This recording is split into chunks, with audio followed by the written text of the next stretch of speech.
December 21st, 1968, Frank Borman, Jim Lovell, and Bill Anders launched out of one of the most difficult years in American history and into orbit around the moon.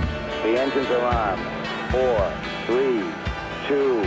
1968, of course, our very first flight to the moon, and it happened just over the Christmas holidays, the very last part of the year.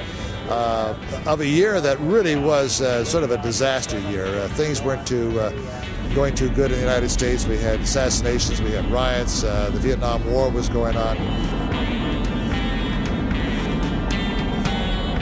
It was really sort of a thrilling feeling. I was watching the computer crank up the speed as it went faster and faster and faster, and the engine shut down just at that same moment, and all of a sudden we are on our way to the moon. We turned the spacecraft around and we could actually see the Earth slowly shrink away as it got smaller and smaller as we sped out towards the moon. I can see the entire Earth now out of the center window. This is a beautiful, beautiful view. With 40 hours left to go to the moon. I think Isaac Newton's doing most of the driving right now.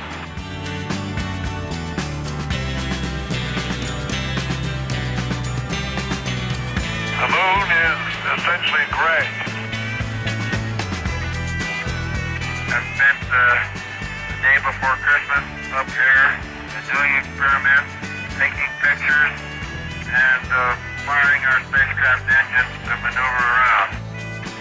The vast loneliness up here on the moon is awe-inspiring, and it makes you realize just what you have back there on Earth. The Earth from here is a grand oasis of the big vastness of space. Mike, I think I can say without contradiction that there's been a mighty long dry spell up here. I guess you can say anything you like without contradiction. Perhaps the most heart-stopping moment on Apollo 8, of course, to break away from the moon and come back home again. I was the navigator of that flight, and as such, I was operating the computer, and the computer would control the burn of that engine. The computer started to count down to light that engine. The display of the computer came up with a little sign that said, "Are you sure you want to make this maneuver?"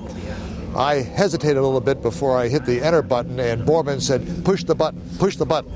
And we came around to the front side of the moon again, and that's when I said, "Houston, please be informed, there is a Santa Claus."